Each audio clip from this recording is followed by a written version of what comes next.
Good evening, everybody, and welcome. My name is Sabir, and I direct events here at the Strand.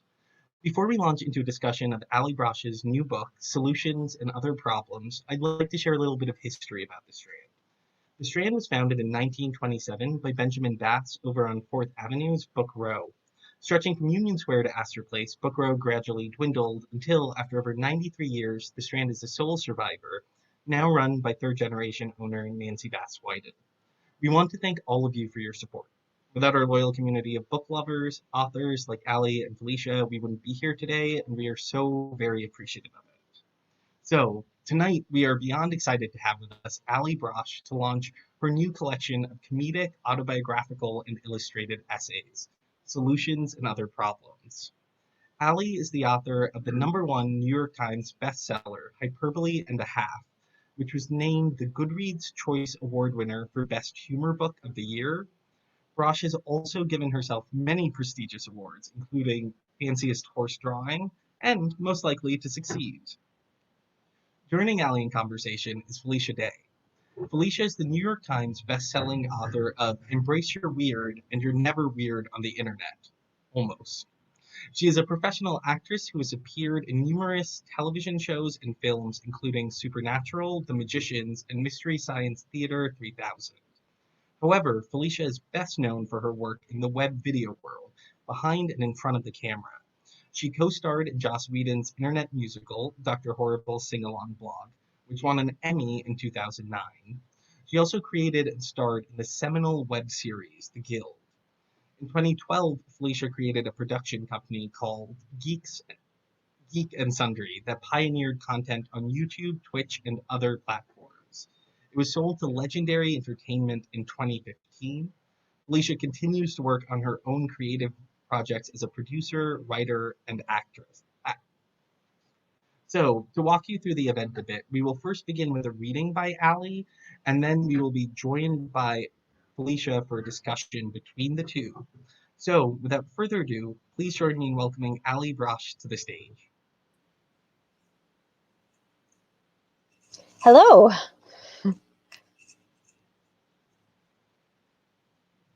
So I will be doing a reading from my book. It is chapter 8. Oh, there we go. Yeah. Sabir is going to be helping me with this. We're going to have hand signals. So if I'm doing this during the reading, I'm just telling Sabir to go to the next slide. And another thing I should probably mention is that I won't be, I'll be doing the reading. I'm not going to be doing the voices in the panels because I was traumatized by Garfield as a child. And I don't want to do that to you guys. So instead, there's going to be awkward silences as you guys just read the text in the panels. So hopefully that works out and it's going to be good. But anyway, this is chapter 8 from the book called Dandelions. It's time to talk about dandelions. Not the yellow ones, the ones you blow on and make a wish that you'll find love or a penny or something. One summer, I had a job babysitting a 2-year-old who was terrified of those. I didn't find out ahead of time, though. No one sat me down and explained, "Hey, see this kid? Don't take it near dandelions. I don't care what else is going on. Stay away from dandelions. No, listen, I'm not sure you understand how really, really serious this is. Don't take chances, don't forget or get sloppy and accidentally go a little bit near dandelions. If your right hand is dandelions and your left hand is this kid, they should be far enough that your arms fly off. Do you understand?" No, I found out that the child was paralytically and nonsensically apocalypse level scared of dandelions the moment I pushed her stroller past the exact center of a sprawling ocean of dandelions. Oh,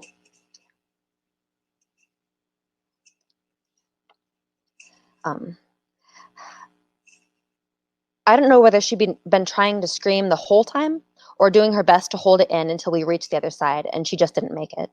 Maybe she'd been asleep. It's even possible that she never realized how scary dandelions are until that exact second, and the timing was just really, really unlucky. I don't know. She was in a covered stroller, so there could have been any number of warning signs, but I didn't see them. From my perspective, we were walking through a normal field on a normal day, and nothing was weird at all. And then this started happening.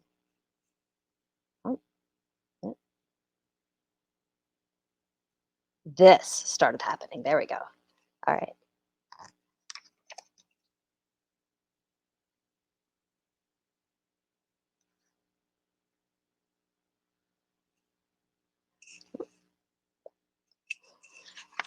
In retrospect, I can look at the pieces and sort of put them together to form an explanation.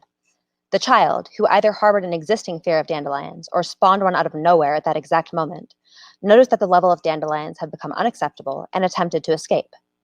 But, due to being completely surrounded by dandelions for at least 1,000 feet in every direction, there was no clear path to safety. She ran, but everywhere she turned, dandelions were there, which probably made it seem like the dandelions were chasing her, so she ran faster, and that made the dandelions seem like they were chasing her faster, and pretty soon she was so scared her brain turned off, and her body just sort of kept running around on its own. While it was happening, though, there wasn't enough time to make sense of anything. It was just field, gurgling sound, child is out of stroller, child is running, away, around, definitely running. Something is wrong for sure. I couldn't tell what was wrong, but I sensed the situation should not be allowed to continue or develop in any way.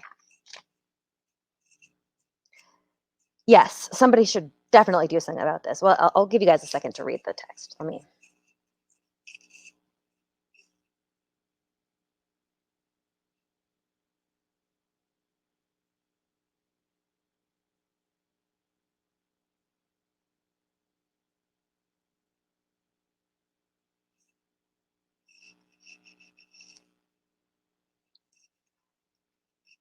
All right, so yes, somebody should definitely do something about this. It is me. I am the somebody. I should do something. On instinct, I begin chasing her.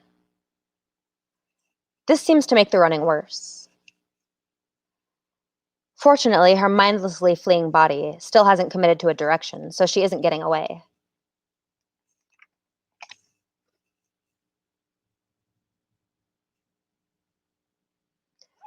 I yell, "What is wrong?" at her.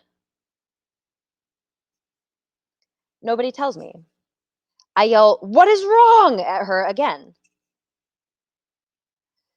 Is it helping? I can't tell, but the screaming is becoming more specific.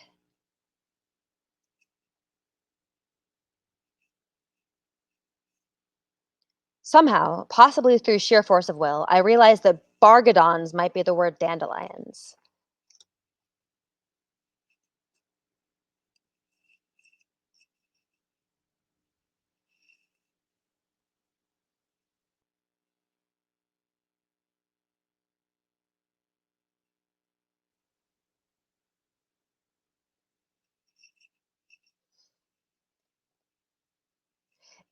It was a victory to be sure, but the situation was far from under control.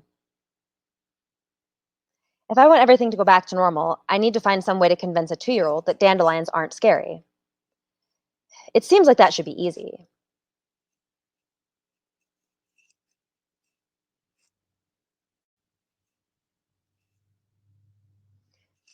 But once you're actually in the situation, you discover that explaining why dandelions aren't scary is more complicated than you ever could have guessed. The logistics are a nightmare.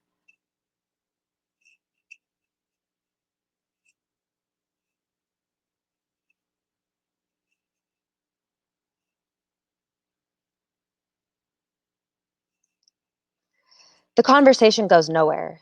You say, "They're just dandelions." The kid keeps screaming. Go ahead, tell her they're just dandelions again. Try it. The screaming intensifies. Touch the dandelions. Grab them in your hands to demonstrate how powerless they are. Yell, "Look at me! If dandelions are scary, why am I doing this?" Do it again if you want. Touch them again. Yell, "Look at me! Look at me! If dandelions are scary, why am I doing this?" It won't work. Because here's the thing about explaining why dandelions aren't scary to a 2-year-old who is scared of dandelions. You can't do it. I know exactly how to not be scared of dandelions, and I still couldn't explain it. I didn't know where to start. I couldn't think of a single reason why dandelions would be scary. If someone offered me $1 billion to guess what the least scary thing in the entire world is, dandelions would be in my top 2 guesses probably. And here's the list of, this is what I would assume are the 9 least scary things in the world. And this kid is tiny and irrational and full on robo sprinting from how scary dandelions are. She can't help me.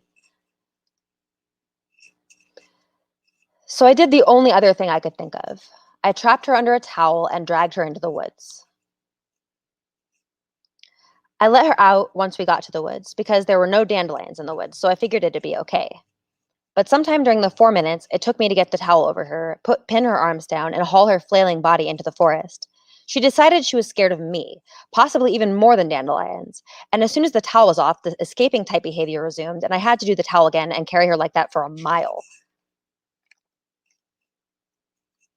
By the time we got back, she was so scared of me that I had to lock the doors and windows to prevent her from getting loose.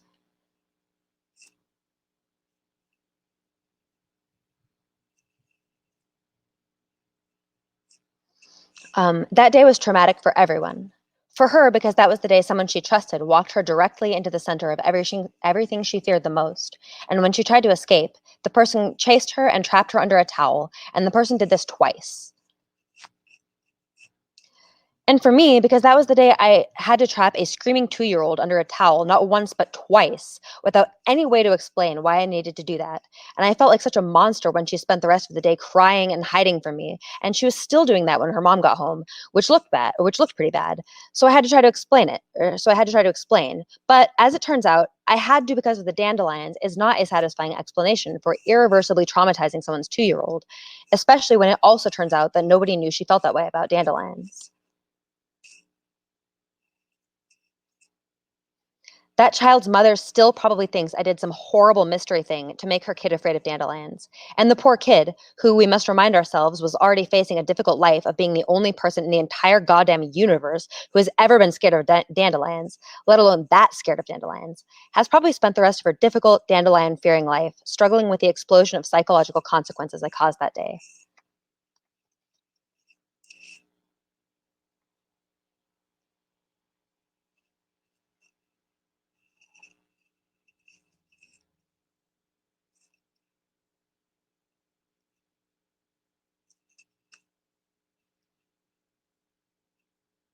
The end.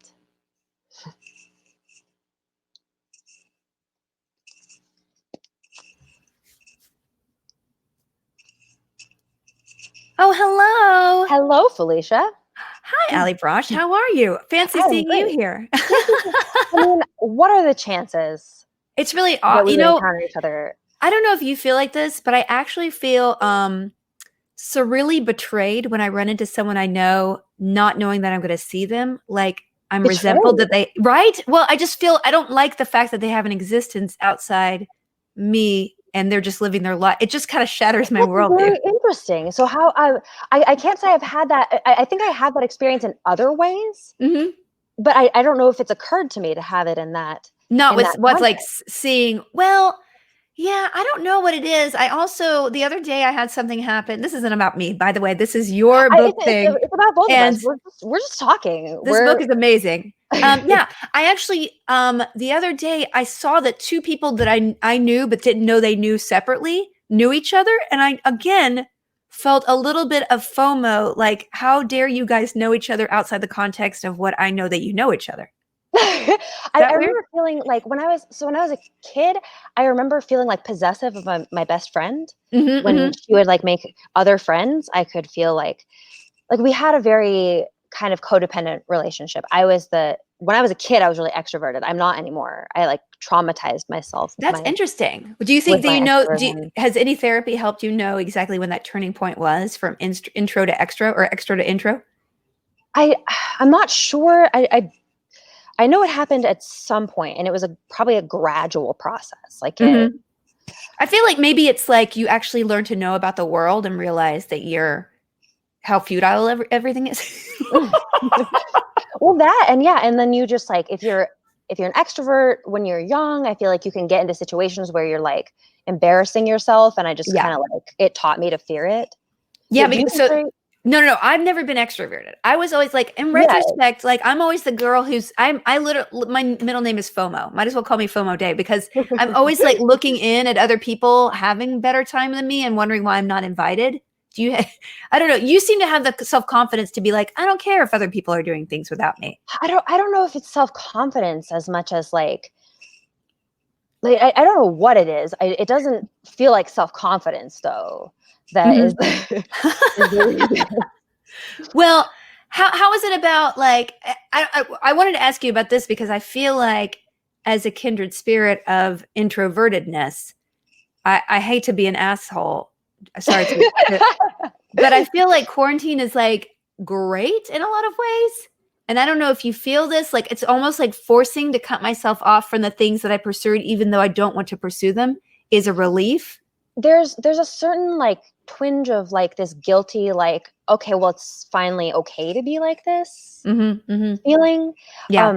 I feel guilty about it because like I remember like I haven't always been this way necessarily, or haven't always it was an adjustment period to the introversion initially when I started isolating, and so I remember how hard it was. So I feel like I don't want to be like you said, I don't want to be an asshole, and I'm like, oh man, it's great, this is great, COVID's great, people are dying. Yeah, no, absolutely. But I think there are certain turning, and your book actually is so resonant in that way that you're kind of guiding. I could never yeah predicted that. Well, there's just, I think right now is a transition point for all of us. And like, if you're going through a life crisis, which feels like this book kind of guides us through in a hilarious way, a couple of, or at least maybe one or two, or I don't know how many you would say, like an identity crisis, which I feel acutely all the time. It's almost easier to do it easier to find your footing when you have to cut yourself off from things versus like, you're able to just run off in every direction, pursuing everything, not knowing that you just need to maybe chill out to find yourself through something. Do you know what I'm saying? Yeah. Like it definitely, I feel like for me, the introverted times are times where I'm just like totally alone and walking around by myself with nothing but like my own thoughts to entertain me is sort of like important for that. I don't know. It let me be like, I want to like really plan things out. I'm scared of being in front of people. So if I'm going to say stuff, I want to like make sure it's really exactly. Often, I mean, I'm learning how to like not like how to not filter myself as much, or how to just be like, whatever, I'm just going to look how I look and say what I say. And like, if it's anything, it's honest, we were talking before this about like not having showered or done our hair recently. Nope, right here. Sorry guys, disrespectful, but your hair looks lovely, by the way. So there you go. So that is surprising to me. It's rad. It's got like the layered thing, like it looks punk almost. And you're in this sort of post-apocalyptic bunker. I could just see you like maybe like stealing some ink. Like, I dig that. Do you want to know the secret? Do you want to know how? Yeah, I want to know. I braid my hair and then I don't shower for a week.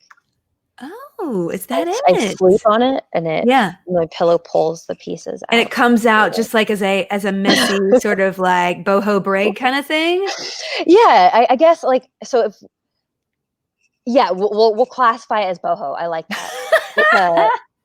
This was a purposeful decision to be bohemian. Yeah. Well, I mean, I feel so relieved in a sense where I think we can finally, like I told you, live a little bit like guys, just like roll out and be like, here I am. Like, Yeah. It's a weird thing to like wrap your head around, because I don't feel like when I was younger growing up with that, like whenever we were receiving the message that like girls aren't supposed to be this way. Yeah.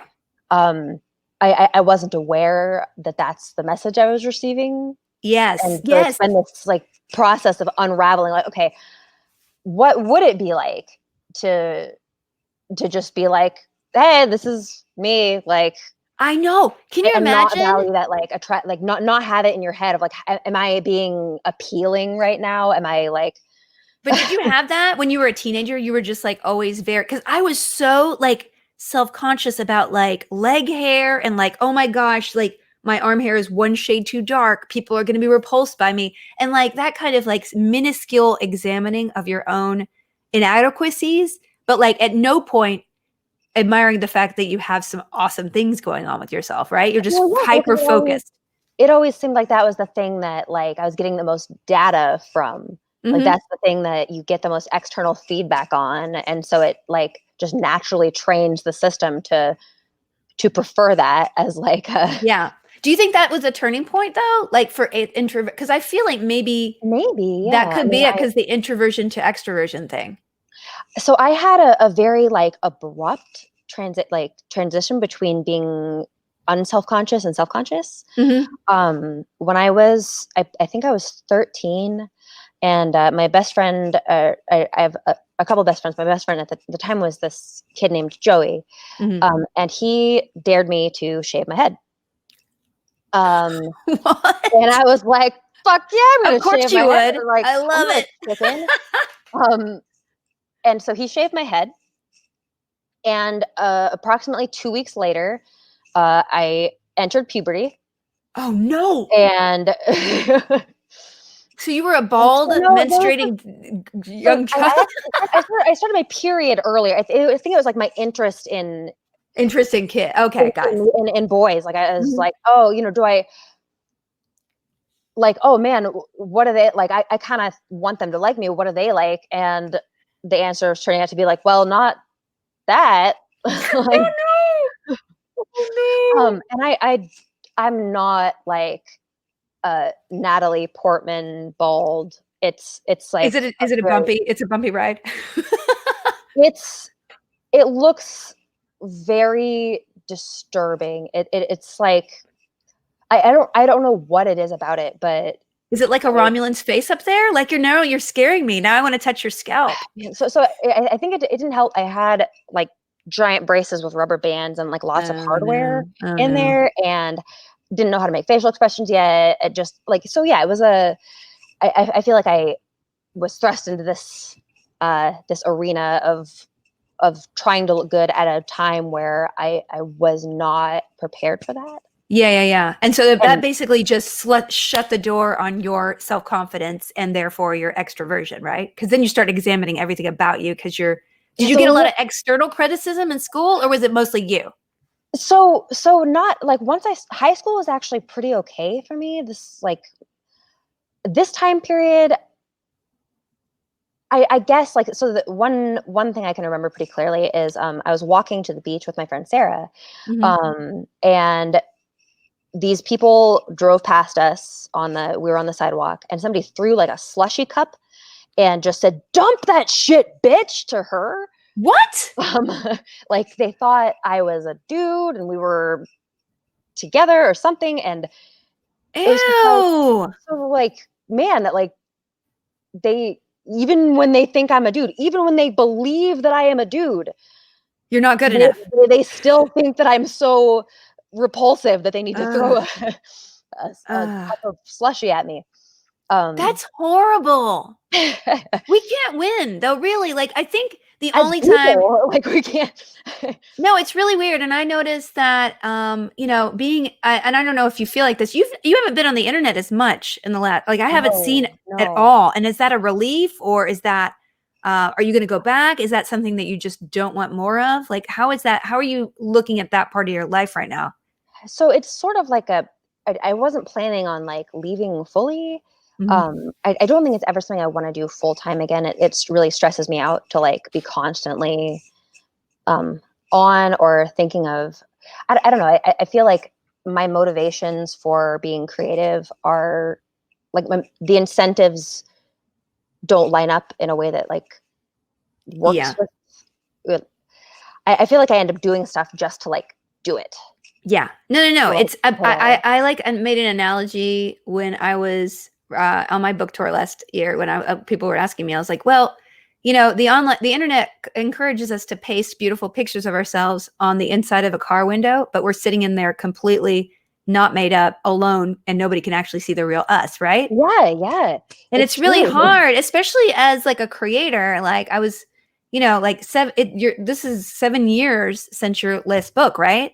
And it almost feels like as an artist, you need to lie fallow for a while in order to get something else to say.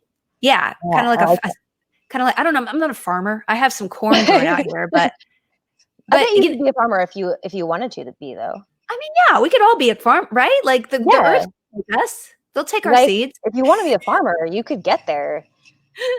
We can do it. What would you grow, Allie? What would your farm be? Rhubarb. Really? I don't know why I said like that. I looked inside, and that's just the answer that came up. Like it seems like it's really hardy and it's weird. Mm-hmm. And you can't like, I don't know, like I don't know if there are actually any rhubarb farmers. It seems like it's just something that you grow in like a corner somewhere. It's a hobbyist. It's a hobbyist sort of vegetable, right? Like it's not a full-time profession to have a rhbarb farm, right? Yeah, or pistachios. I saw a pistachio farm in Joshua Tree, and that was your jam? I looked at it. It was like, I don't know if it was just this pistachio farm or if all pistachio farms are like this, but I don't know. It was like way out in the desert. First of all, like just surrounded by a fence, and then there were all these like Burning Man type structures on the fence, and it just had a bunch of pistachio trees. It seemed like people. You sure it wasn't a front for a cult? Not 100%. I didn't check. I didn't do the necessary tests to determine. But there was at least a sign that said it was a pistachio farm. So maybe they were lying. I don't know. You never know. Like an unreasonable like expectation for what it would be like to be a pistachio farmer based on. No, I don't. You never know what's behind anything. Let me just tell you, down the street, I was walking past some player and they said, "Hey, yeah, that used to be a brothel for years." I'm like, there's a very nice October display out here. Somebody put a lot of cobwebs there. Is that like a secret sign for a brothel, or is that not a brothel anymore? And then I felt like typical Felicia. I feel left out because I don't know the secret lawn sign for a brothel. You know, like so that's I can really relate to the feeling left out part. Like feeling left out if I don't know the like. I don't. Yeah, I want to know the story behind everything. Like I've been saying, I wish that there were like that there was something like a Wikipedia page for people that would just be not like Facebook where it's a thing that's like, oh, here are pictures I took of myself, but like honest information that I could find out really what everybody's like and just that's like, a video game, Allie.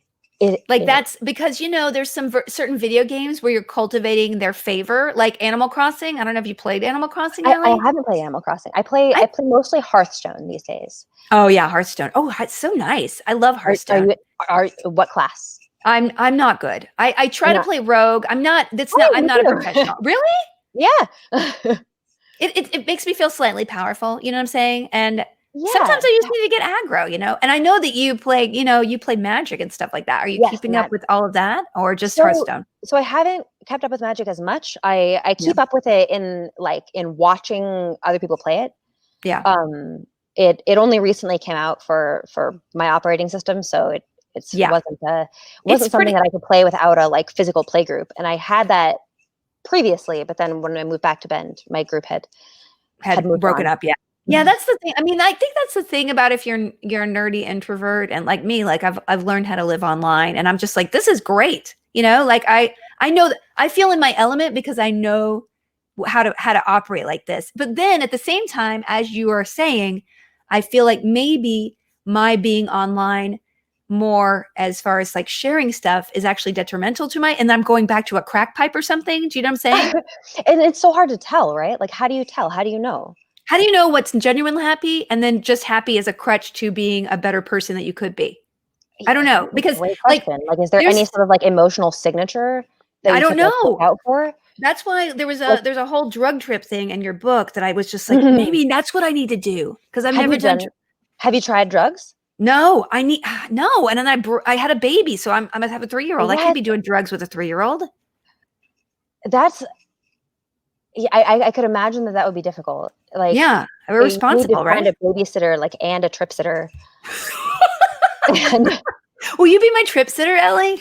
Oh my God, I would be honored, Felicia. Okay. I would be more than honored. So if I want to go on a trip, I'm flying up to Bend. Safety protocol. You can stay 6 feet away from me. No, I've never done, and like I'm such a control. Like, but that was such a freeing chat. And I'm not encouraging anyone to do drugs. Like they aren't for everybody. It's something that like if you're really curious about the experience and you're into that type of thing, like you're probably gonna like it. But I don't know. I think that there are some people who wouldn't feel comfortable with drugs. Like if it's where it's like if the inside of your own head terrifies you. That it does a little bit, yeah. I mean, so does mine somewhat, but there's like, it seems like you would so if you're in a crisis, like in your head, can you enter that state where it's like, fuck it, man. I'm gonna roll with it. See what happens. No, I think that's because that's what was in your book. And like you shared that story and it was so like, I don't know, can you just, it was so vulnerable and also so just like funny, but also honest, like the way that you were seeing the world in a different way. Do you feel like that's an important part of your process as an artist to get out of your head in that way and be able to see? Yeah. And not drugs in general, but just like that altered state of trying to get out of your head. Yes, I think that I try to find different ways to like put myself in different states of mind, and drugs are definitely one of those ways. Like not always like hallucinogenic drugs. Yeah. I think that has been an important, like that experience was really important for me. Yeah, and it's crazy. It's hard to describe.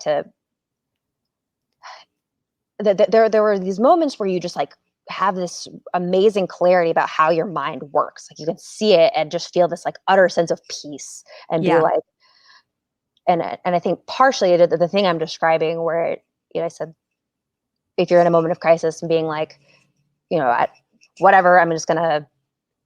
You need to escape yourself. You just need to escape yourself, right? Like, I mean, I think, and you write about, like, there are a lot of life crises in here, like, and a lot that I almost am like, wow, this is so much to deal with. And it almost felt like, so hard to share. And yet you put it in a way that's so reasonable with it, like it was very measured the way that you're sharing these traumas that happened to you in your life. And like, is there still a sense of like, there's more there to mine in those situations, or you've come through it and you feel very like a different person, or I don't know, how do you feel having gone through it? And do you want to revisit again, or you just want to be like, I want to figure out who I am now?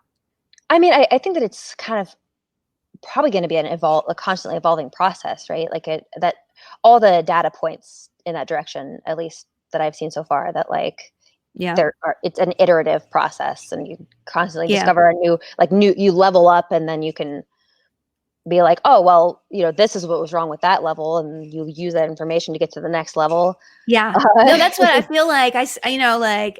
Having like cut myself off from some of the toxic things in my life now, months later, that quarantine probably helped me with, because I was almost an addict to being frustrated by pursuing things that didn't want me, in a sense, right? And so we have this sort of like need of approval for other people. But when you really go through a crisis, you're cut off from a lot of things, and you have to learn how to kind of get to know yourself inside a little bit better. Yeah, you get like starved for approval, and sort of like when you get desperate enough, your own approval rises to the challenge. And it's like, hey, you know what? I kind of like you.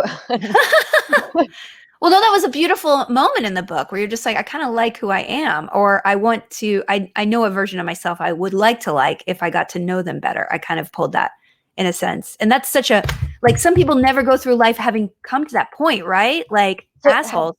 have you had a, like what would be something that if you were, like, what's your favorite thing about yourself? I know that's a hard question. That was one of my questions to you, Allie. Really? Yes. I'm not even kidding. Well, let's both answer this, because this is really a good one. Oh boy, I like that. Oh boy, see, this is hard because I have a negative self-narrative inside of me that is a hateful being, and I definitely have that too. I mean, that's the. You have a I have a monster inside me that utterly loathes who I am. And so, yes. And how do we, and my constant battle, and I don't know who put those voices in my head. I don't know how I got them. Are they genetic? Were they put there? Because I don't know either. Who did it? Who put this monster inside of me? But like, how do we get the clarity to figure out what is good about ourselves outside that monster, and be able to hug that monster and maybe tame them the F down, a little bit. And teach the monster how to respect the other parts of ourselves that it's mad at, Yeah. How do we do that? A big part. It felt like, for me, like whatever progress I've been able to make in that area has felt like it's a respect thing, like trying to learn how to see because it seems like there's a part of me that I see as like this embarrassing. Like there's a part of me that feels like it is entitled to all of the dignity, Mhm. And it is the one who, it is directing the show. And then there's this other part that is kind of like its pet or something. I don't know what the exact relationship is, but Yeah. that part is the one that is always like mad at and angry, and maybe like teaching that part to respect, look, this part has valuable stuff to offer too. It has interesting feelings, and That's just such a core of the book that resonated with me, because learning how to even like yourself remotely is super hard. And to be honest with you, I started taking anti-anxiety drugs this year, and like wow. removing that was such a crazy part of like realizing who I am outside of that, thinking that, and I don't know, we've talked about this before about anxiety and just like living in a state of perpetual terror. And I don't know, has everything you've gone through been able to help you separate yourself from that? Because as an anxious person, if you're from whatever it is, we have it, you just consider it just part of your personality. And then you don't know who you are without it. That's kind of the struggle that I've gone through. Yeah, I feel like it's definitely still there, but if anything, I think I've learned how to like kind of fold it in better, like have it be, how to reduce the amount of auxiliary feelings I'm having about it, or to like, maybe acceptance is what I'm trying to describe. I don't know. Yeah. No. I think so. I think it is like our whole life. It's like, oh, how do we accept this thing that we are? Which is like, if we just, why is that the battle? Why can't we just love ourselves? And I don't know if it's a personality thing, because some people are, I'm sure you've met them, like are super confident and they love themselves. I'm like, who the F are you? Who are you? I don't know. So part of me wonders, like, is it an act? Like, are there people who really feel like genuinely like, you know what? I have no questions about what other people think of me, and no, I don't know. I think there are people like my friend Rachel Bloom. She is like the most confident, like, and I know she has her issues, but like there's a part of her who's just like, I'm gonna freaking do it. And I look at her and I'm like, I don't know how you operate. How does this work? And my baby is 3, and I'm like, she's the most confident person. I'm like, what? See, I guess babies feel that way. Babies are. Well, then our natural state is being confident in who we are, right? I don't know. So what do we were talking about favorite things about ourselves. Oh yeah. Okay, go Allie. Go Allie. No. Well, did you answer? I don't know if I have anything. I don't think I don't think I have an answer. I don't even know what my favorite part of myself is. I'm always on time. That if that's, I think that if that's the answer that came up, that's probably something that's real about the way you feel about yourself. So it's. But if you think about it, it's only based on the opinions of other people, where I'm being overly considerate for other people's needs for me. So anyway, let's talk about you, Allie. This is your book. We're going to go to questions. Okay. We're going to go to audience questions in a minute, but I need to know this about you. Okay, so I think my favorite thing about myself, in genuinely, I think, is that I'm curious. I think that it's a thing that is true and valuable in a way, like, to me, that being attractive isn't.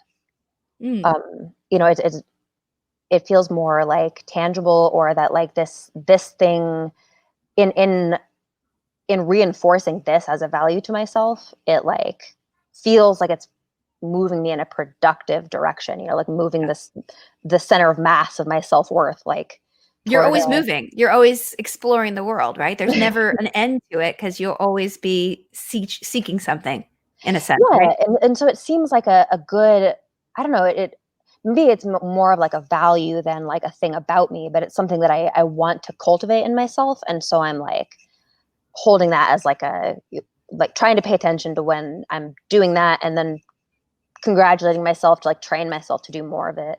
Yeah.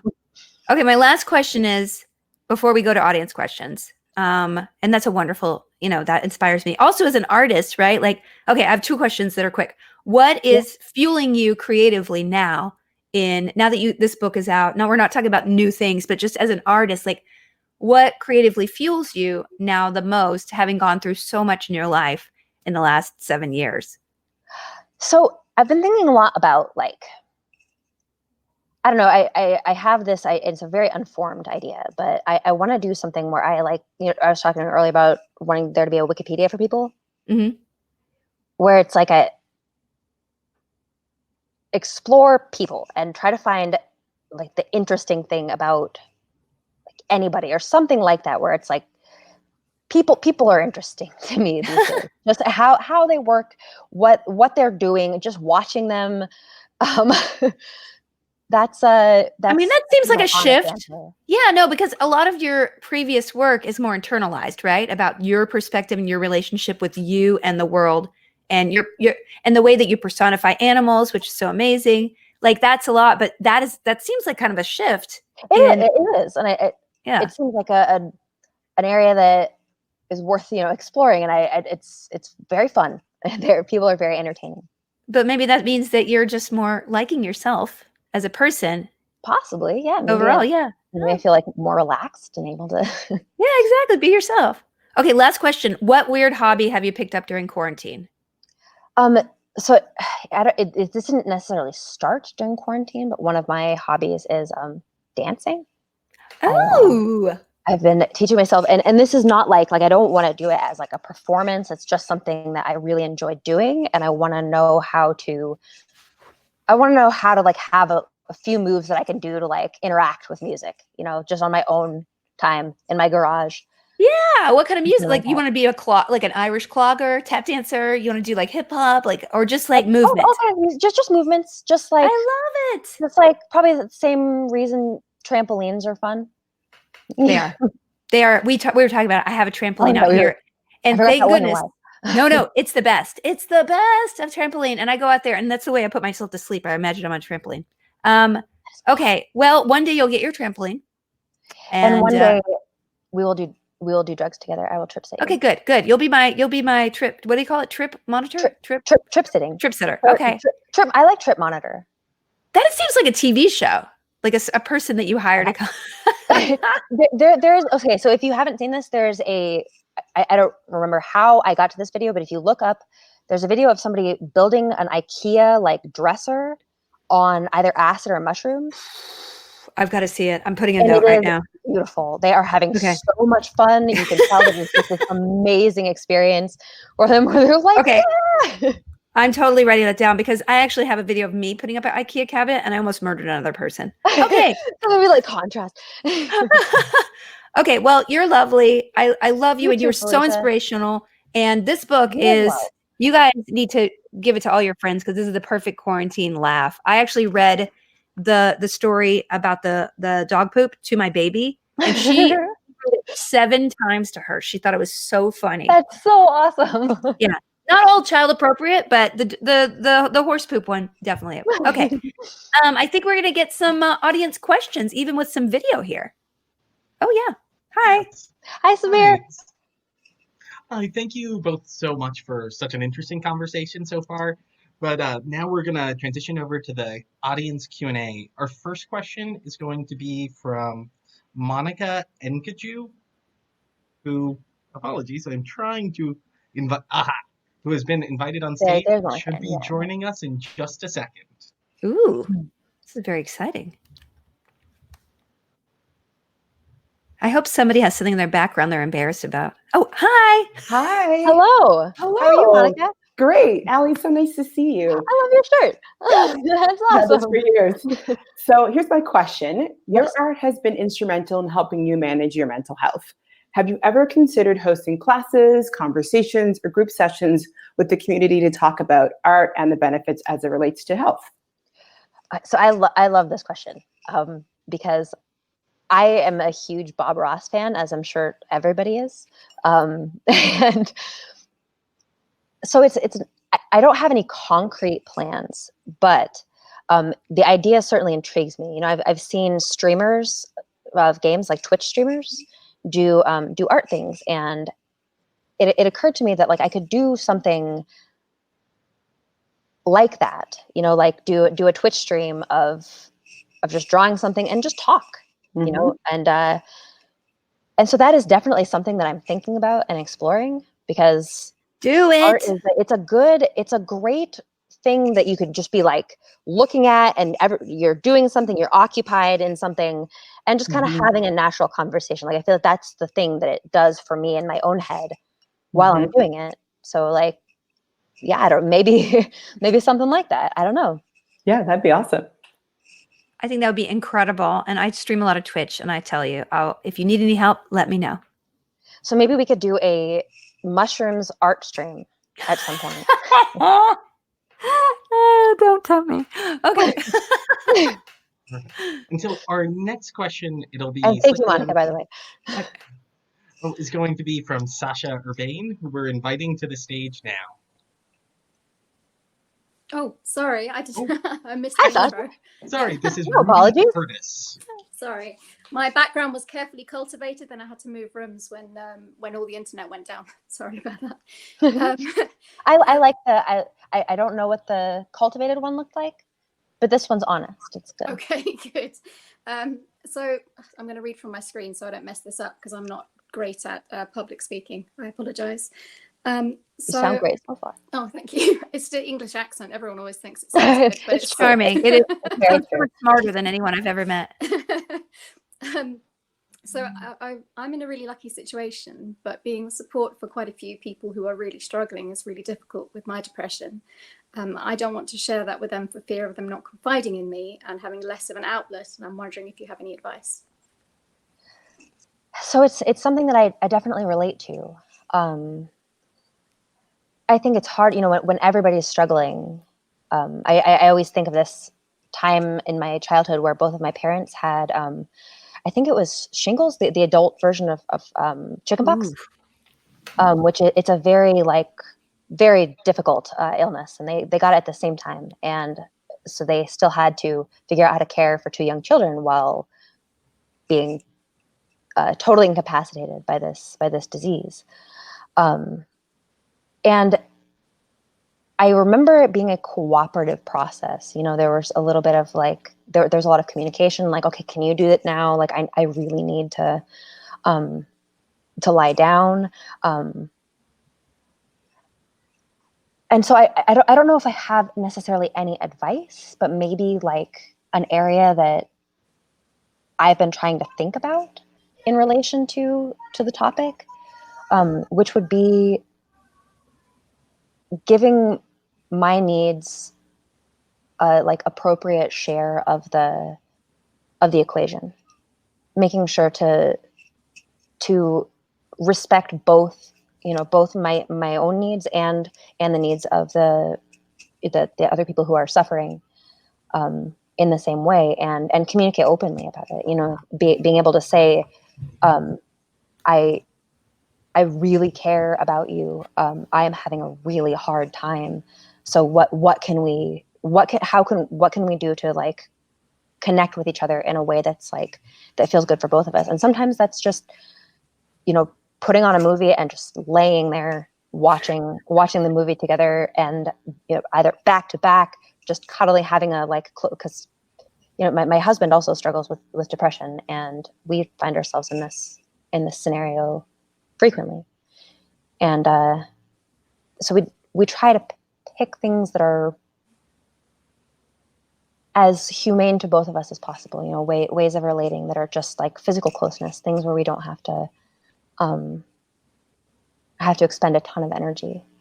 Yeah, you can't take care of someone else if you can't take care of yourself. Yeah, and Really. taking care of yourself is an important part of being there, of making sure that you're stable and strong for the other people in your life too. It's all I like the idea of tag teaming support. That also seems like a really good way of getting other people involved, and so that you don't have to just completely be the only one helping these people. Yeah. And I wanted to say real quick to you, it's obvious that you care, and that means a lot. Thanks to the people in your life who are also struggling with that. That's probably enough. Thanks. Beautiful answer, Allie. And we'll be bringing on the third live questioner shortly, but I figured before we go on to that section, Felicia will actually be leaving us in a couple of minutes, or now. So I just wanted to give her a chance to say goodbye and also to say thank you so much. Thank you so much, Felicia. This is super fun. Oh my gosh, I would stay here an hour just to listen to you. You are I could talk to you wise. for a very long time. I know. I feel like we could have done a 2-hour just chat. So whenever you start your Twitch channel, please invite me over. We will just do slumber. Absolutely. Sleepover. I'm sure you guys heard there's a child screaming for me, so that's the only reason why I'm leaving. But everyone, spread word about this book. It really is a marvel, and it put a light in my quarantine when I was pretty low that inspired me as an artist, but also just made me want to talk to this woman. So, Allie, I will talk to you soon, and congratulations on the book. You're a brilliant. All right, bye. Bye. And so for this next part, we're going to be doing some audience questions. Allie's been kind enough to extend a bit past the hour.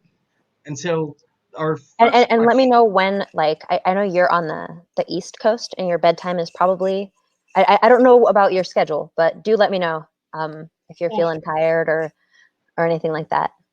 Thank you. I appreciate it. I wish I had a bedtime, but I'm one of those who does not sleep. Hey, me too. Nice, kindred spirits. But, let's see. Our first question is going to be from Joe Ellis, who asks, your artwork has been utilized for countless memes representing every possible social and political color in the spectrum. You find yourself upset when people use your work to represent views you don't share? How far should your ownership of you extend? That is a very interesting question. So I think, man, I'm gonna have to think about that, because I can see parts of the puzzle. Like there's like I believe in free speech, obviously. There's also a part of me that, like, I recognize that I don't want my, like, power or whatever being put behind, say, hatred in any way. I don't believe in that, and I don't want. I want to do whatever possible to, like, not give any more energy to that type of sentiment. And so it feels very like, and also there's like that selfish, like, oh no, people are going to think I feel this way if somebody uses one of my cartoons to illustrate a hateful point. It feels like it would be like if somebody took your, like, voice and used it to say a very hateful thing about somebody else. Yeah. And so it feels like I don't know. I don't know if I can talk about the topic in terms of, like, should, because, as I mentioned, like, freedom of speech and freedom in general is very important. And well, as a, like, slight pivot off of that, like, does your artwork and, like, your illustrations always feel like your voice? Like, even when they're from, like, years ago, do you still feel it's an expression of you? That's also a good question. I think so. You mean, like, it feels, because the character I draw is very much like a expression of, like, it's based on how I feel internally, and so it kind of does feel like, yeah, like it's me. Or like maybe an analogy would be like a picture. Say somebody has, like, a picture of you, and they put it up with, like, on the internet with, like, a slogan that you disagree with. It's it would be a weird thing, right? Oh no, it would be completely bizarre. And then, so our next question is from someone's 11-year-old son, and they ask, how did you manage to remember all of these events in your life to make this book?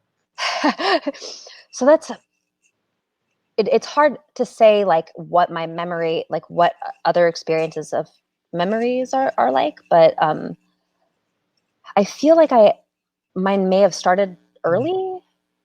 I have, like, by the time I'm 3 and 4, I have, like, a pretty solid memory of a lot of, like, I can remember my birthday parties from all those years, and I can, I don't know why exactly. I don't know why I can remember those things, but have been fortunate to have memories of these times. And even sometimes like I can remember like what I was thinking in moments, or like maybe I just have like particularly strong feelings or something, and that I can remember, because it's often like a feeling that I'm remembering, you know, like I remember feeling really, really frustrated, and this is the thing I was holding when I was really frustrated. That's the best answer I can come up with, without knowing like the actual explanation, you know? Oh, no, that's fair. And then a fun one. What are you going to be for Halloween this year? Oh my goodness. I almost never think about this until the day of.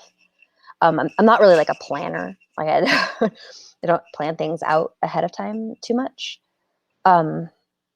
Oftentimes I end up just being a cobbled together superhero of some variety, like not even a superhero that had like I find like a cape and a mask and some generic superhero-y looking things, and just put those things on and go run around in the streets, because there's an explanation for why I would be doing that, and it's something I want to do anyway.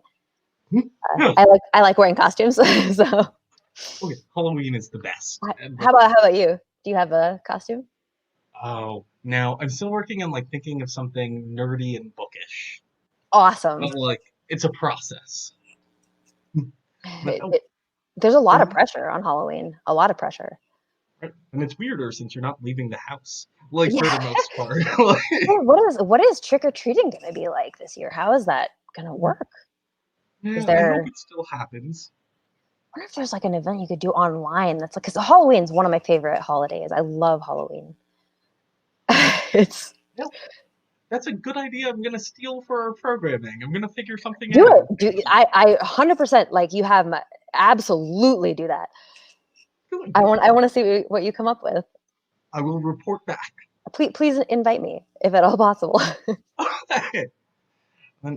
So our next question asks, do you think that you will do blog posts in the future, or are you mainly focusing on books now?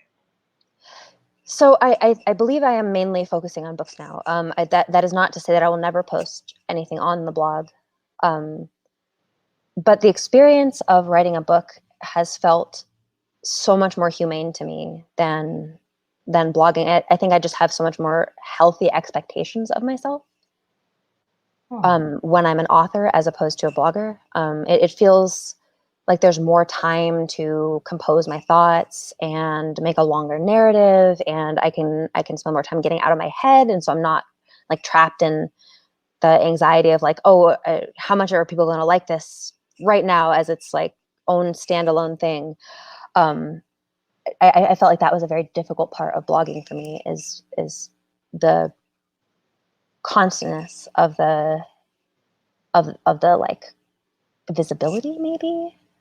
And so I would say fairly surely that I'm an author now. That doesn't mean that I'll never do blogs or Instagram or a video project, possibly with painting someday. But yeah, that for the time being, I see myself as much more of an author. And our next question is from someone also named Allie. And I think it was touched a bit upon between your discussion with Felicia. But they asked, do you have any good ideas for handling mental health during this time of uncertainty? I personally faced a lot of anxiety since March, as I'm sure we all have. So, and again, this is advice that would be applicable to me. I can't speak to everybody's variety of anxiety. I know it can manifest in a lot of different ways. But for me, a very helpful thing has been learning how to self-soothe. How to, and it's a bit of a like individualized process, because there's no one thing that's going to feel comforting to everybody. But I would say like taking the time to ask yourself what things feel comforting in times of great stress. So what are things that just like to you as an individual feel like comfort. And, you know, for me, it's blankets. I love blankets. There's songs that if I feel like I'm getting a little squirrely, I'll go like curl up with my headphones and just lay in a corner and listen to music. And I've learned that that's something that I can do, that it doesn't take it away, but it helps. You know, going for walks is one. I do this thing, or I've been doing it for a few years, where I have written conversations with myself when I'm feeling really anxious. I'll start it off as like, it's sort of like playing two parts of the conversation, but start it off with, you know, one line, just saying like, "Hey, how are you doing, bud?" And then reply, you just like tell my feelings to myself and ask questions about them and investigate like how I'm doing. And it often ends up turning into like a fun, jokey conversation by the end, even though I started out feeling super, super anxious. Does that like joking sort of like elevate your mood to some? It does. It help, like when I'm looking at at my feelings and how serious they are, I also have like this impulsive need to joke and to be like, oh, I don't want to be this serious. So I like, for whatever reason, it like brings out that part. And then I end up wanting to joke around, and, you know, I get through the serious, like I describe all the serious feelings, but then find something eventually that seems funny. Maybe it's a sign of having processed something, but it's fun. And I like actually reading back through the conversations later. It's like comforting to read me talking to myself as a like third party. It's all very strange, but it works for me. So I think that, I guess my advice would be to explore what works for you in your times of need, and what feels like comfort, and it's okay to like do those two things for yourself. I think that's all I would. And then as a slight pivot off of that, so judging from the comments on your blog, in the chat, your honesty about mental health has touched a lot of people. Does knowing that affect how you write and share your stories today? Yes. I mean, it's definitely caused me to think a lot about like the effect that what I'm saying, or I want to do no harm. You know what I mean? Like I want to make sure that the things I'm saying are true, but also respectful of people who are having a difficult time. And I often don't know whether I'm striking the balance correctly. You know, it's a difficult thing, but I try to think of what I would, the way that I would want somebody to say things to me if I was in a difficult period. You know, like what would be the tone that would be helpful to hear. And often it's like sort of like confident David Attenborough type character that that's, you know, listen, this is how this goes, and this is the way it works. And so maybe in that way I'm trying to like project this same type of voice that's comforting to me to other people who are struggling. But I do think about it quite a lot. Like it's something that has a huge impact on not only the way I'm saying things, but like the kinds of topics that I'm wanting to talk about. You know, just if I'm looking at a list of the ideas I've been having recently, a lot of times I'll be like, oh, this seems like one that maybe other people would be dealing with, and I could explore how I'm dealing with it, and make that source code material available to other people who are wanting to build their own programs with it. Yeah. So No, this metaphor is getting very loose, but it's a beautiful idea of just sort of sharing what you learn about like what works for you without it being like prescriptive. Like this is just, it helps yeah, because you. I don't know what I'm talking about, but I do know what the experience was like, and so it's a way to present that information in a true way that's not overly prescriptive. Hopefully not overly prescriptive. I tried really hard not to be. It's a fine balance. And then for a lighter question, how do your ideas initially form? Do you think in words or pictures? 100% pictures. I think entirely in pictures almost. It's a so I actually have like a weird sensory thing called synesthesia, where my senses are like cross-linked, that there's nobody 100% knows, at least not the last time I read, what causes this or why, but when you see, like, the most common variety of it is having colored letters and numbers. Like if you imagine, or some people will even like project it into they'll see it in their visual field. I'm not one of those, but I have like letters and numbers that are intrinsically colored.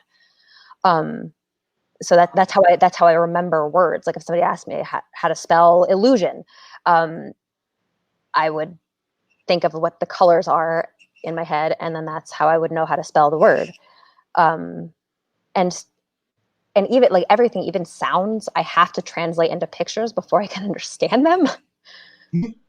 So I think pretty much entirely in pictures, and then translate it from pictures into another format, if that makes sense.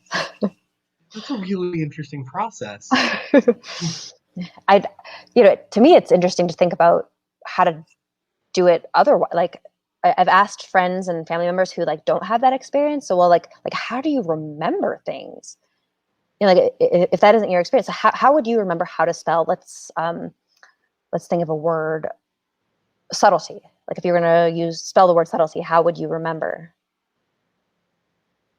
Yeah, I guess. How would I remember that? Probably like subtle than the E, sort of. So like. But do you see? Is there anything you see on like the screen in your head? No, just the word. See, that's so interesting. That's such an interest. Like, I wouldn't know what to do. Like, I'm deathly afraid that I'm gonna have some like head injury where I like lose this thing, and I'm not gonna know how to remember anything because it's so so useful and interesting. Like I've never learned it the real way, and so. Well, it's life. It's about adapting. And then, so unfortunately, our third live questioner, we haven't been able to find in the chat, but I do want to make sure to ask her question. So her name is Sasha Urbane, and she had wanted to ask, like many of your fans, I remember you from the old days of your Hyperbole blog. You were a very popular internet figure, but unlike others, you turned away from social media instead of leveraging it. These days, most people are dying for a chance at that level of attention, hoping to make money. I being Sasha, want to hear why you turned it down and how you feel about online fame now, given that the online world is so different. So it's a good question, Sasha. Thank you. If you're out there. So I have a weird, like, guilty conscience around asking for money. I think that I'm always afraid it's gonna like interfere with my ability to communicate with people, which I think that is my like highest priority. So like when I had the blog, I thought that having like a donation button or ads or anything like that may like affect the context or environment enough that it would like impair my ability to actually communicate effectively, that it would be distracting or seem like, oh, these words are coming from somebody who is just like it almost felt, and not to say that like this is no judgment on people who are more comfortable monetizing things. Oh, is that Sasha? Hello. I'm Sasha. Hello, Sasha. Oh, yay. I'm so glad I got to talk to you. Yay. I'm glad I got to talk to you too. This feels like this was a nice story arc. Sasha was lost and we found her. I'm so, the chat is so nice too. Sasha lives. Thank you, all of you. You're the best. See, I love it. But yeah, I'll to talk a little bit. Yeah, so been a like longtime fan. I've been on the internet since forever. I think you can appreciate that. And you remember the internet was way different in like 2010, right?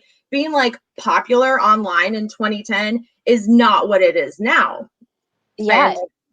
And like I can kind of remember when you got, we'll call it mainstream, like for the very online kids, we were like, oh, look at this art, this is great. And then there was this moment where it like tipped over and suddenly everyone knew about you.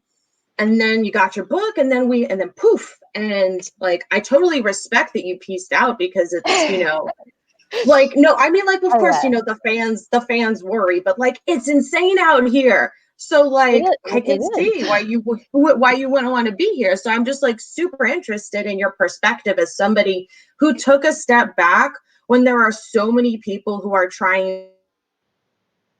Oh, Sasha froze. To be. Oh. I didn't catch the very last part. Oh, so I said, like, I just want your perspective as someone who stepped back when there's so many people trying to be like the next PewDiePie, like so the like next big time capsule like experience. Yeah. So the one thing I've actually noticed is that people are a lot nicer, which is weird, but like I was looking at, I went back and like was looking at old comments, say on early blog posts or on like Reddit threads and stuff, and I think I've been really struck by like how supportive people are these days. I think everybody's feeling a bit like scared, and we're all kind of confronting mortality as a species, right? Like together, we've gone through this thing that maybe is, at least my theory is that it's kind of giving us a little bit of like empathy for each other. We're having this common experience, and I think I can really see that. Like I can really see that showing up. I don't know if I would have noticed it, you know, if it wasn't compared to like this time capsule experience. It's also become a lot more meta. Like memes are evolving, and it's like here's this meme, and like now that you understand the way that this works, we're gonna like branch off of it in this weird other dimension. And now this is what memes are, and it's fascinating. It's absolutely fascinating the way that like the stuff evolves, and the way our communication evolves, and how we, you know, stay abreast of it. How do you feel about the fame aspect? Like you're famous, you could be on the internet getting 1 million tweet followers. It's something that, and I don't think that I know how to like relate to it. The way that I've answered, it feels like my animal brain or lizard brain or whatever part evolved to be a human isn't like we aren't used to that. We aren't used to interacting with like people on a big scale, and so it feels like I can't really process it. You know, I see the number of people like responding to things, or it was totally wild on like my first book tour, having people like lined up. It just seems absurd, where it like highlighted to me how absurd I am in a way. It's like, what? I don't understand this. I don't, you know, like thank you for liking me. And so it's absurd, I think would be like my honest answer to that. And I think that there's a lot of stuff to appreciate about absurdity. It's very funny. But yeah, I don't know if I like know how to interact with it necessarily. It often feels like, okay, well, like I have no model for how to like have a healthy relationship with people on this, you know, like I know how to talk to a friend one-to-one, but how do you talk to, like, how do you have a healthy back and forth, two-sided, say, relationship with a lot of people? Because that's how the brain evolved to think about things. Context. Yeah. So that's the long answer. But that's a very good question. Do you have any insights into it? Or how do you think that it's changed? Sasha's freezing again. Oh God. So, and you said it's no, I feel like it's much competitive is the first word that comes to mind. Like back in the day, it was like everybody had a blog and everybody could have a blog. Oh, for example, on your old site, you have a blog roll on the side. Like you're like, these are my friends, and they make like web comics and other blogs, and like that's a cool thing. You weren't like, I need to compete with them for AdSense traffic. I cannot link to anybody but myself, right? Like you're like, these are my bros. And but now like there's like that totally different sense, and like monetization too. Like you were making Uh-oh. your blog. I don't even Uh-oh. We lost Sasha again. We did. We will try and find her in the chat to get a final answer to that question, or to let her finish answering. But in the meanwhile, we do have this audience question. Do you have a favorite story or blog post that you've written? What is it and why? well, oh sorry. Okay. Sasha's back. All right, let's. I crashed for a bit there. Okay. So monetization is the other thing. Like you're just making this blog for fun, like, or for like whatever creative reasons, whatever emotional reasons. And now everything is about money. Like, how can I get sponsored deals? How can I get enough viewers to monetize myself? And it's awkward. It's incredibly awkward. It's like The it's the conflict of like incentives, because it feels like it's, you know, polluting the like purity of the creative. And it's, but like, yeah, so I don't know how to deal with it. Like it's something that I feel really, really uncomfortable with every single time. It feels manipulative almost to like ask, and like I'm sure I know people understand that, you know, everybody needs to support themselves. But I never want to put that above, like I struggle sometimes to communicate in a way that like is, it's hard to feel like I'm like really, really respecting people when I'm talking about this thing that I have a vested interest in. Yeah, I think that it's really, really awkward, and I don't know what the, I really don't know what the No, like me either. And I guess the kind of point of my question is, what I think is interesting is you are one of those people, you could monetize it. Like you have the choice. I think you have the following where if you were like, I'm going to do Twitch streams and like drink smoothies on camera, like people would be into it. They would be. And so it's just like it's compelling and it's interesting. I think it's unique about you that you like have weighed the pros and cons, and you're like, I'm gonna be a person. Like, thank you for buying my book. I am going to go talk to another human. Goodbye. Thank you for saying that. Thank you for saying I'm a person. You are. Yay for you. You're very clearly a person too, Sasha. Oh, thank you, Sasha. And I don't think you ever finished answering our interim question. I didn't even start answering the interim question. Okay, so remind me of the interim question. Yes, it was, do you have a favorite story or blog post you've written? What is it and why? So overall, man, I don't know overall.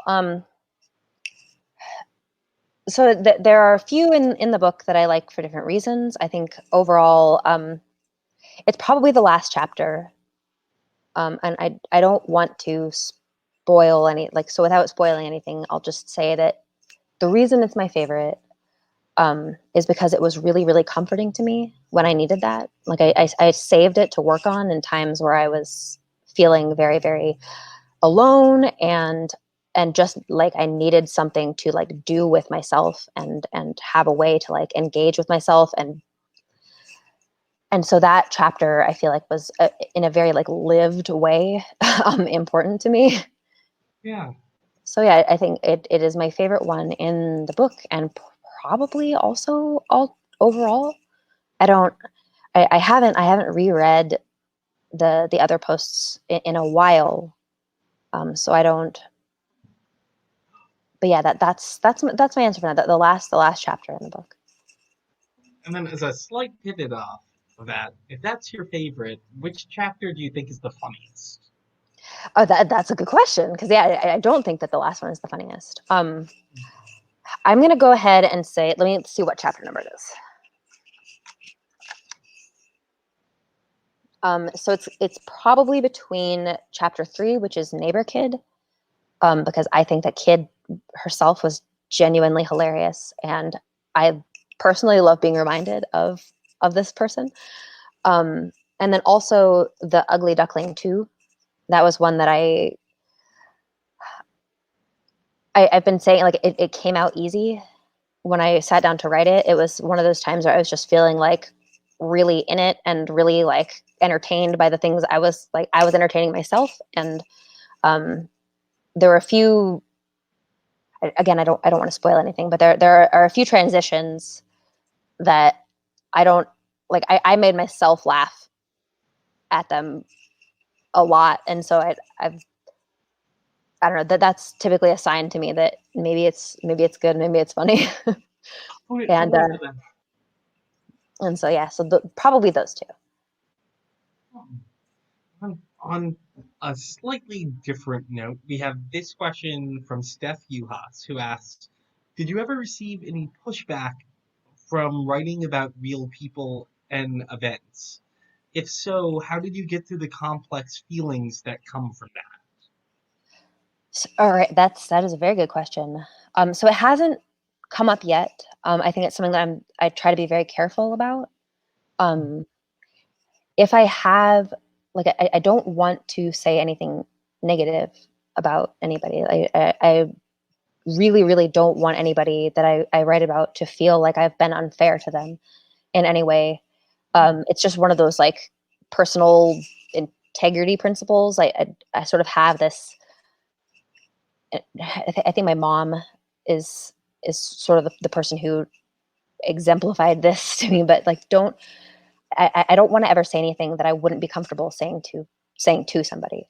So just in case it ever comes up, like if I hang up the phone and forget to press off or anything like that, I think that I feel very scared that I'm gonna, if I'm saying something negative, that it's gonna come across as hurtful or negative to the person I'm saying it about. And I don't.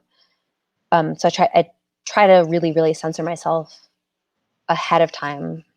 And if I'm talking about other people, even, so my mom is often portrayed as like the antagonist in stories, but my mom is my favorite person in the whole world.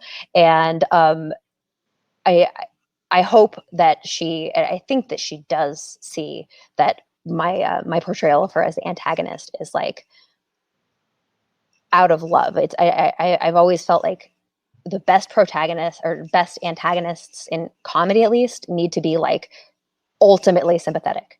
It needs to be something where you see there are no questions in your mind that this is a good person, and the fault is mine as the narrator for like misunderstanding them. And so I don't know. I'm always afraid it's going to come up. I'm afraid that there's stuff.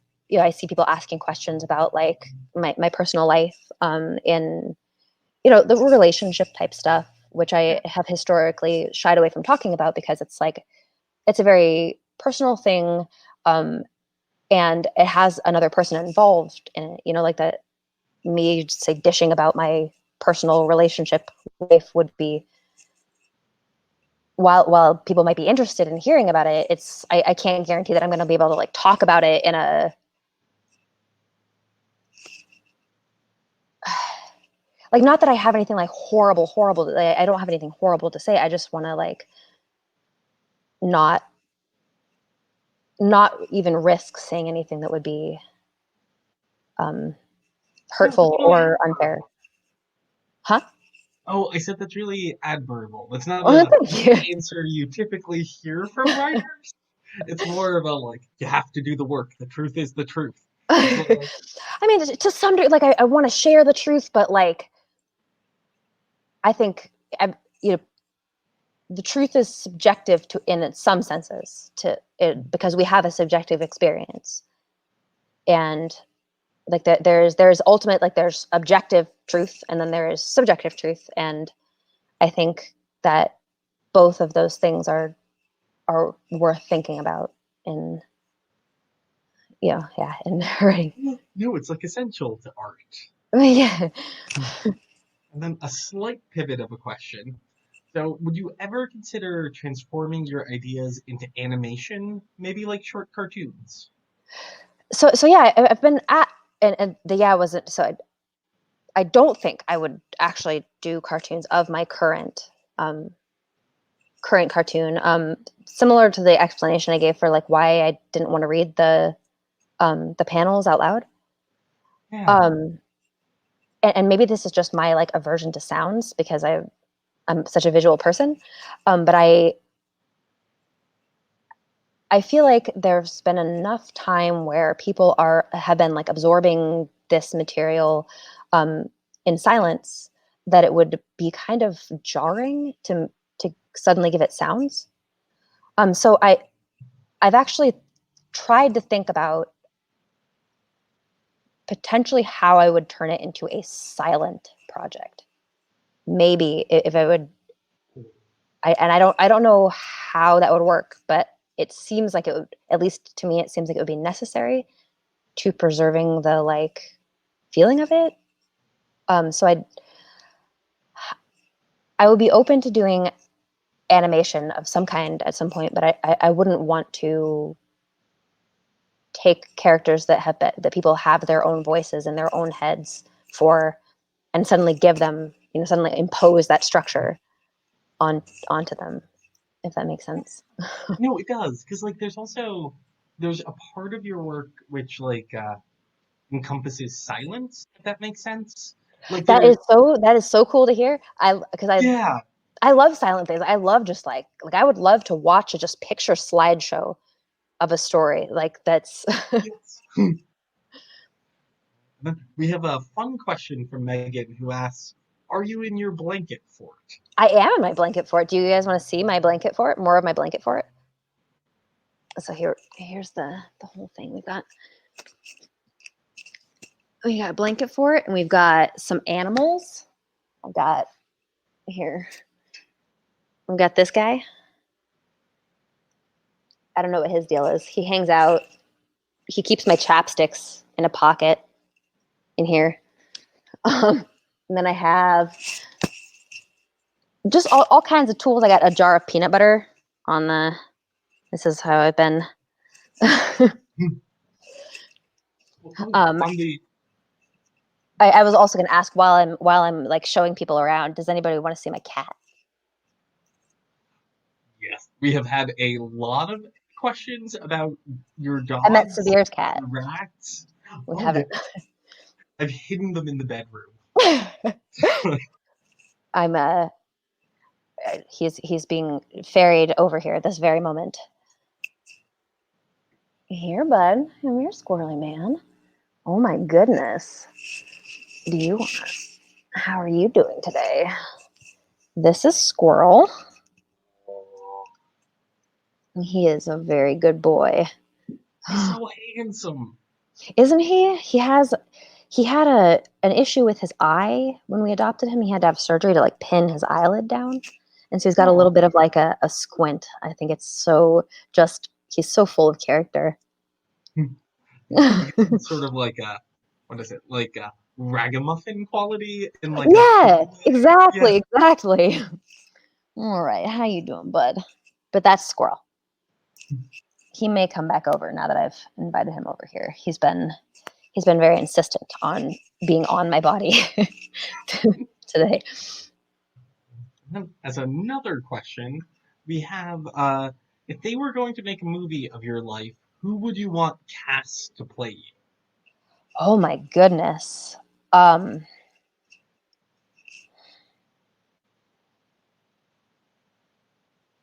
think I would want somebody very different from me. I think I would want somebody that is like almost a polar opposite of me to be that's just like my instinctual answer. I think that it would lead to like a more interesting I don't know. It seems like it would be like an old man of some kind. No, that's great. I'm just scrolling through the questions now.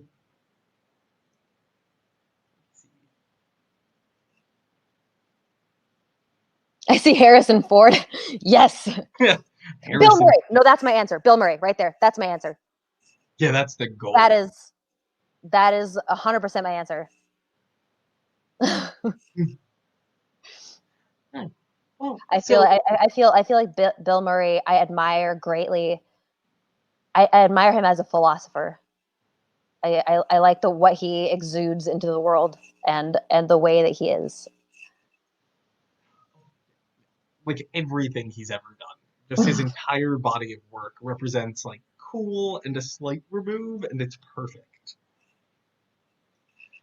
Okay, and then let's see, our next question is going to be from TL, who asks, what thing do you enjoy drawing about the most? Drawing about, I like that phrasing. Here, let me, what thing am I drawing about the most? So I like,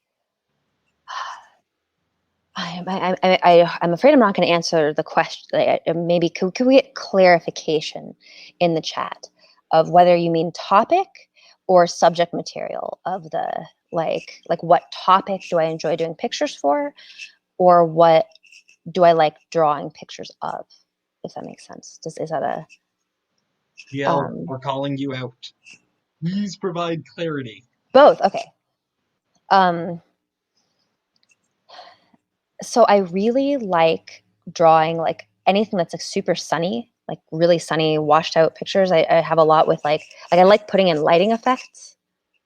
So like, and I've been like trying to learn how to be like a real artist, like trying to improve my like,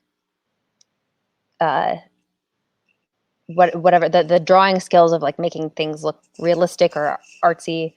And so my most enjoyed part of that is typically trying to like capture a particular lighting or mood.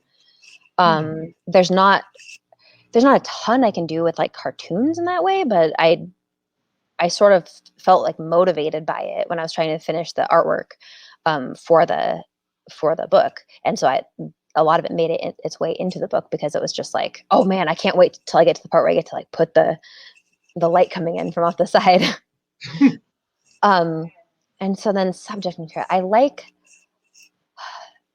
anything where I have like a specific idea of like spasticity that I'm going for, like a particular splayed out face or drawing that I'm trying to capture. And then I like, if I get it like relatively close to how I'm imagining it, that's like one of the best moments in my life as an artist. It feels like taking this image in my head and actually translating it faithfully onto the page so I can see it in the way that it is in my head, and that it feels difficult to do that.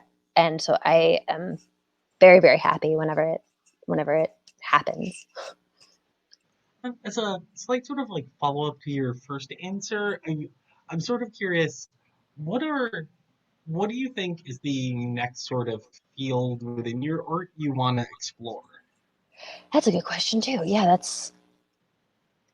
so I want to do something with fiction, I think.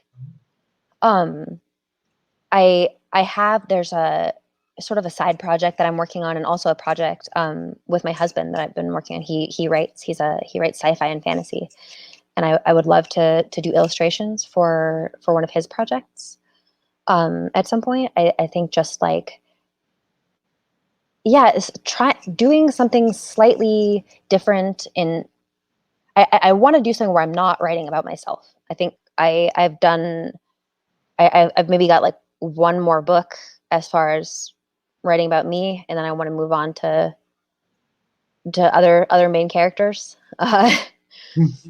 So that's probably, I don't know exactly what form it would take, but I want to try like, draw maybe not even non-human characters. Yeah. Man, fun question from Tom. Will you make a Bargadons t-shirt? Oh goodness. It has been a very long time since I've been in the t-shirt game. That is that was the one way that I had to like monetize on my site, because I figured like I if people wanted to buy a shirt, I felt more okay with like them buying the shirt than I did about just donating or like asking for money for something. But I don't even know if it's still active. I could potentially look into that, whether Bargadons. I don't know. I will say the chat keeps on saying yes to t-shirts and yes, please. So you have a fan base for it. And this may unfortunately have to be our last question, but it's a fun note to end on. I love it. Okay. Would jumping spiders be cuter if they were bigger or smaller? Follow up, would you ever consider keeping one as a pet? So I don't know if it's a jumping spider, but I do have pet spiders. Is our spider there? Is he there? Oh my God, spider today. All right, well, there's another one. There's like we have several spiders. There's one on the outside of the window. I think it's an orb weaver spider. And so I've really been trying to come around on the idea of spiders. I think that they are gentle beings, like all of us are, and that I don't want to harm the spider just because I feel like it's inconvenient to take it outside, or maybe even get super comfortable with letting them live in the house. I've recently allowed several spiders to just be where they are and try to change my reaction to them rather than trying to change them. So I think spiders are a good. They've been teaching me some stuff about how to be a better person. Wonderful. And jumping spiders, I think that they are as like how they are now is the best way that they. I don't claim to know how to improve jumping spiders. I think that we should just allow them to be the size they are. They're already living their best lives. We should just let them be. Oh, well, thank you so much for It was wonderful talking with you, Sabir. Yeah, no, and I think all of your fans have clearly enjoyed themselves. So we're very grateful. I've seen a little bit of the chat. But thank you. And then I guess if you haven't bought a copy of Solutions and Other Problems, you're welcome to go to strandbooks.com. And I assume most everyone here has bought a copy. So thank you for that as well. And on that note, have a good night, everyone. You guys too. Bye.